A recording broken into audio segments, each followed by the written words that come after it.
Hey, how's it going everyone? I'm Martin and welcome back for some more Destiny 2. In this video I wanted to help you guys out and give you some tips for any of you that may be struggling to increase your light level, or as it's called in Destiny 2, your power level, and give some pointers on the best way to spend your time, because I know not everyone has the ability to sit down and grind the game day and night like some of us.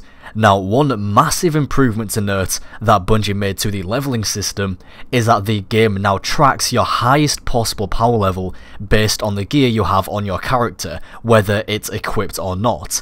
Back in Destiny 1, the game would base the level of your loot drops only on your currently equipped gear, but in Destiny 2, as long as you have it in your inventory, the game will know.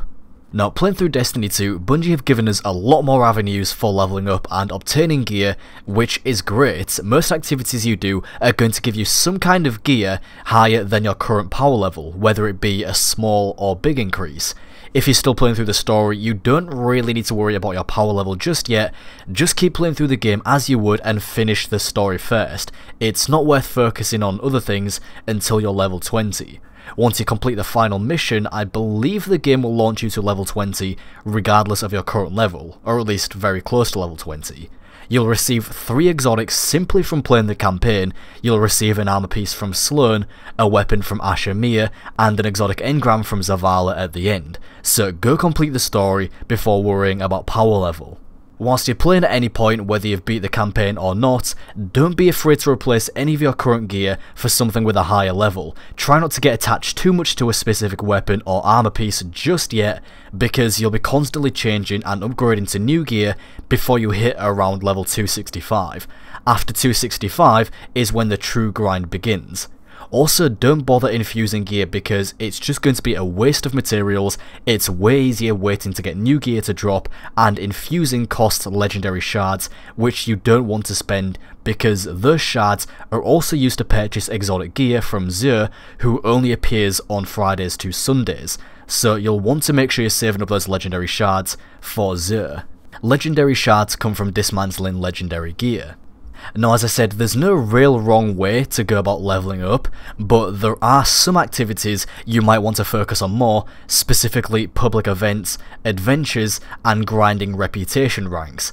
Milestones are also a big source of powerful gear, but we'll get to those a bit later on.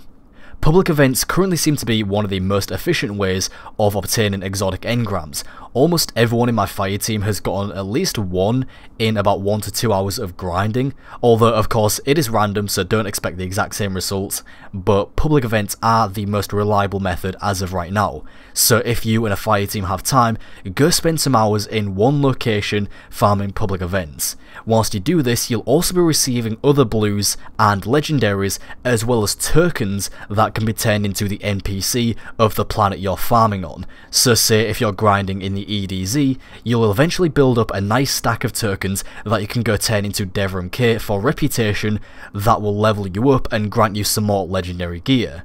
Any other weapons or armor that you get just from playing that you don't need, you can just dismantle for materials that can be traded in at the gunsmith in the tower for yet more legendary gear every time you rank up. It's actually rather easy to stockpile a lot of materials and other useful items that can be dumped into vendor ranks.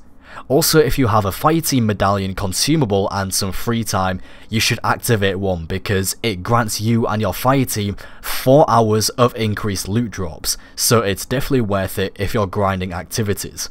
Hopefully doing this, you should end up with a lot of gear and possibly some exotics. Speaking of which, try not to decrypt any exotic engrams until you hit 265, because after 265, legendaries and exotics are the only way to increase your light level, excluding the raid and trials of the 9, but at the time I'm making this video, those activities are not out yet. In the future though, those activities will be the main way of reaching up to level 350, but for now, let's focus on exotics. There are also a few quest lines that reward you with specific exotic weapons. Each planet has its own set of quests indicated by the blue markers, and completing those will send you on another quest for an exotic. The EDZ leads to the Mida Multitool, a returning exotic from Destiny 1, Titan leads to the Rat King, Nessus leads to Sturm, and Io doesn't actually give you an exotic, but rather a legendary linear fusion rifle called Man O' War. So be sure to save those exotic quests, as tempting as they are, until you hit 265, because those exotics will drop between 270 to 280 or above. Same applies to any exotic engram you get, it'll be worth saving them. Especially if you care about being prepared for the raid once it drops, because you'll want to be as high a power level as possible. Onto the milestones now. These can be viewed by opening up the map and holding the left trigger, and there'll be a list of what you need to do as well as the reward. Some of these milestones will grant you powerful gear, including legendaries and even some exotics. Now, some milestones you're kind of forced to do in order to progress and unlock things such as the Nightfall and Crucible, so don't worry too much, but if you can, hold them off until you're a higher level. The flashpoint for the launch week is the EDZ. Flashpoint is one of the weekly activities in which one of the locations is selected to be featured, basically meaning more unique bosses, greater loot, and a milestone tied to that location. In this case, completing the public events milestone in the EDZ awarded me with an exotic from Cade.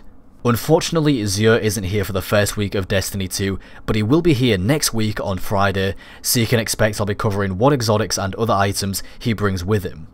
Lastly is the Nightfall, which also awards powerful gear. Leave this till last as well.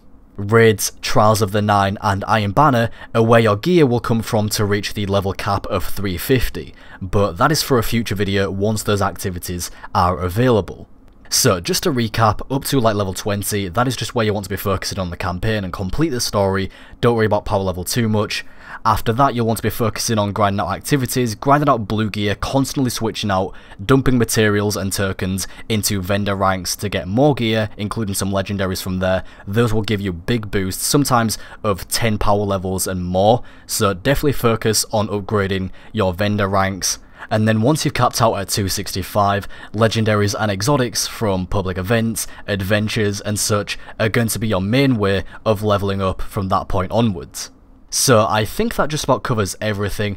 As of this video, I'm currently 271 power level. Let me know in the comments what level you're currently at. Are you someone who's grinding the game as fast as possible to be ready in time for the raid? Or are you someone that likes to take their time? And how many hours have you put in so far? I think so far I've put almost 60-ish. As always, I hope that you enjoyed the video and found it informative. I really hope it helps you out. Positive ratings are greatly appreciated. Thank you all very much for watching, and I'll talk to you next time.